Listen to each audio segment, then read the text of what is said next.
Nous sommes avec Arlette Chabot. Arlette, bonjour. Bonjour. On change de sujet.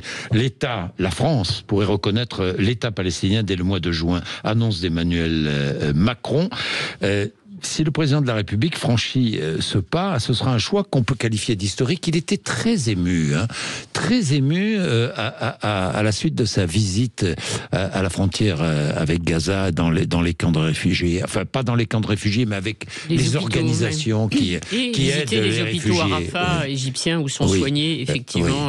Où sont soignés des blessés de Gaza. Les Gaza, oui. Alors... C'est vrai que si la France reconnaît un État palestinien, ce sera un événement considérable. Pourquoi ? Parce que ce sera le premier grand pays occidental à faire cette démarche. Ce sera le seul membre du G7, par exemple, effectivement, à reconnaître un État palestinien. Alors, même s'il y a beaucoup d'États européens qui ont reconnu l'État palestinien. Il y a un an, justement, il y avait la reconnaissance de cet État palestinien par l'Espagne, l'Irlande, la Norvège.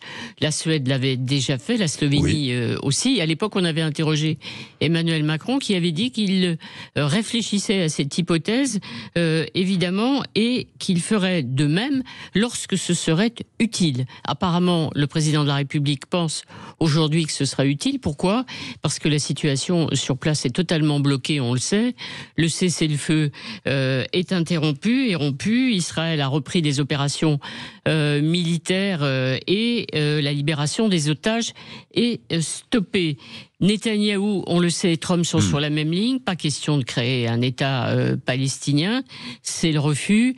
Israël veut plutôt coloniser la Cisjordanie, la récupérer, et on sait que Trump rêve effectivement d'une Riviera à Gaza. Donc Emmanuel Macron, j'allais dire, tente une opération diplomatique au mois de juin, conférence à New York avec une sorte d'échange, d'un côté création d'un État palestinien, et puis de l'autre côté, en contrepartie, la reconnaissance de l'État d'Israël par un certain nombre d'États arabes, et notamment l'Arabie Saoudite, avec laquelle il présidera effectivement cette conférence. C'est un pari risqué parce qu'évidemment, qui dirigerait cet État palestinien, c'est pas du tout réglé. Alors, sans le Hamas, a-t-il dit.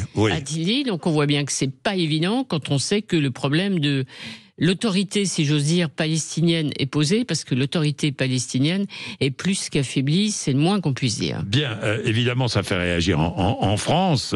Les Israéliens estiment que cette reconnaissance serait une récompense pour le terrorisme, et les politiques français sont divisés. Oui, très divisés, évidemment. À droite, on s'interroge et on condamne, ou on refuse même cette hypothèse d'une reconnaissance d'un État palestinien. Si on prend du côté des LR, Gérard Larcher dit que les conditions aujourd'hui ne sont pas réunies.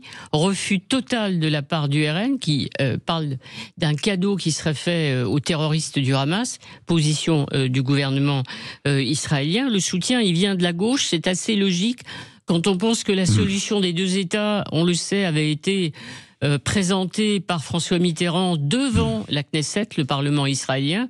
On était en 1982, donc François Hollande dit c'est plutôt un processus qui va effectivement dans le bon sens. Les communistes sont pour.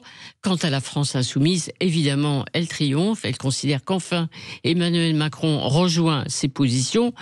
Bon, le débat, en tout cas, est ouvert. On peut dire que c'est un peu dommage, quand même, que le président de la République ait évoqué cette hypothèse et cet événement qui serait, encore une fois, extrêmement important. Dans une interview accordée dans un avion, c'est pas bien. Il faut qu'il l'explique aux Français. Il rappelle lui-même le poids des deux communautés, des Français de religion musulmane et les Français juifs, qui sont les plus nombreux, effectivement, en Europe. Ce serait bien qu'il nous parle, qu'il nous explique vraiment ce qu'il veut faire. Bien, merci beaucoup Arlette. Nous en reparlerons avec Alexis Corbière, qui est mon invité tout à l'heure de 8h30 à 9h. Il est 7h52.